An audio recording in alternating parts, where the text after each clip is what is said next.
وَلَا تَتَمَنَّوْا مَا فَضَّلَ اللَّهُ بِهِ بَعْدَكُمْ عَلَى بَعْدٍ، اور اس کی آرزو نہ کرو جس سے اللہ نے تم میں ایک کو دوسرے پر بڑائی دی، چاہے وہ بڑائی وہ فضیلت دنیا کی جہت سے ہو یا دین کی جہت سے۔ دنیا کے معاملات میں کسی کو ترقی حاصل ہو، مال حاصل ہو، اولاد کے لحاظ سے، مکان کے لحاظ سے، سواری کے لحاظ سے، عہدے منصب کے لحاظ سے، حسن خوبصورتی کے لحاظ سے، اگر اللہ تعالیٰ نے نعمتیں دی ہیں، یا دین کے لحاظ سے کسی کو دینی وجاہت دی ہے، دینی مرتبہ مقام دیا ہے، تو اس وجہ سے آپس میں حسد نہ کرو، بغض نہ کرو۔ حسد بہت بری صفت ہے۔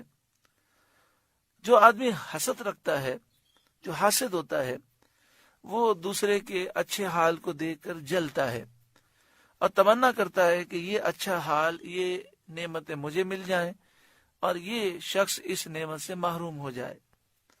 یعنی حاسد جو ہے وہ جلتا ہے اور اپنے مسلمان بھائی کی تباہی کی تمنا کرتا ہے۔ تو اس لیے یہ چیزیں بندے کے لیے ممنوع ہیں۔ بندے کو چاہیے کہ اللہ کی تقسیم پر راضی رہے۔ اللہ نے جو نصیب میں ہمارے لکھا اس پر انسان راضی رہے اور یہ سوچے کہ اسے نعمتیں اللہ نے دی ہیں تو میں کیوں جلوں، میرا رب جسے جو چاہے نعمت عطا فرمائے۔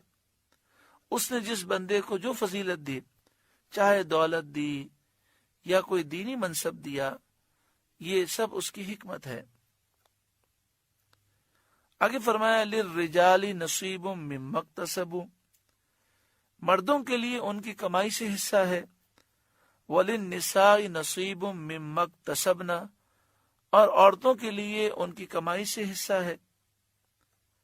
اس کا شان نزول یہ ہے کہ جب آیت میراث میں لِلذَّكَرِ مِثْلُ حَظِّ الْأُنثَيَيْنِ نازل ہوا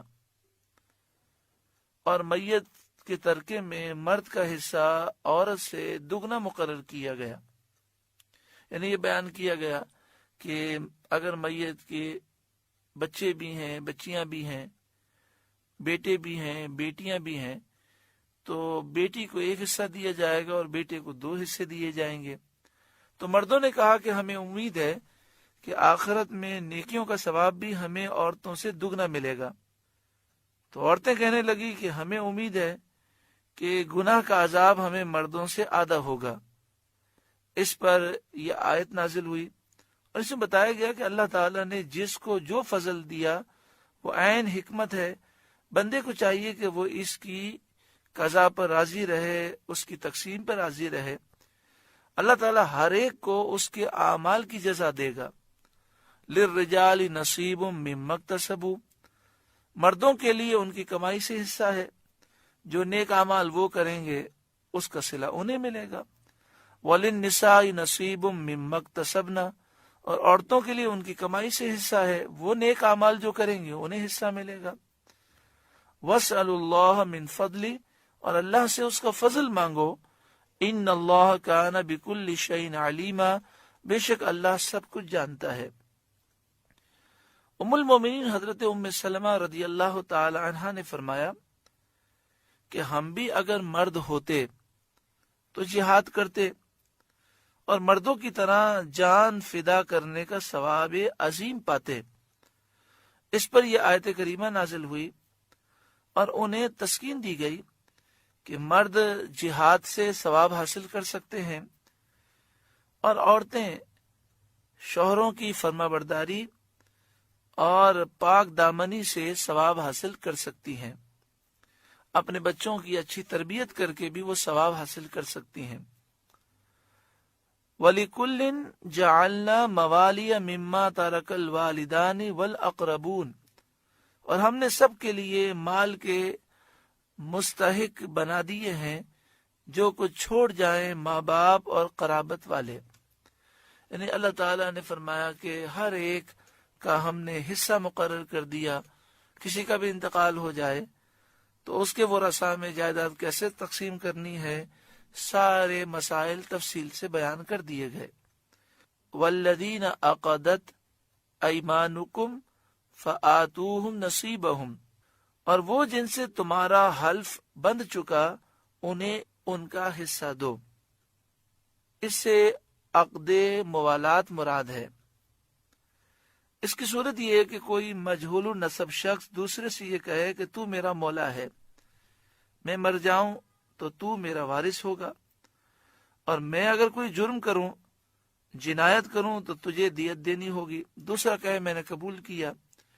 اس صورت میں یہ عقد صحیح ہو جاتا ہے اور قبول کرنے والا وارث بن جاتا ہے، اور دیت بھی اس پر آ جاتی ہے، اور دوسرا بھی اسی کی طرح سے مجہول النسب ہو اور ایسا ہی کہے اور یہ بھی قبول کر لے، تو ان میں سے ہر ایک دوسرے کا وارث اور اس کی دیت کا ذمہ دار ہوگا، اور یہ عقد ثابت ہے، صحابہ علیہم رضوان اس کے قائل ہے۔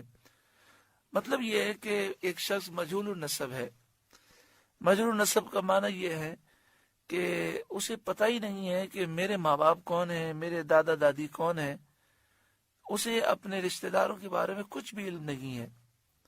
تو ایسا شخص جو مجہول النسب ہو، وہ اگر دوسرے سے یہ کہہ دے کہ اگر میں مر جاؤں تو میرے مال کا تو وارث ہوگا، اور اگر میں کوئی جرم کروں تو دیت تجھے دینی ہوگی، وہ قبول کر لے، تو اس صورت میں اسے عقد موالات کہتے ہیں۔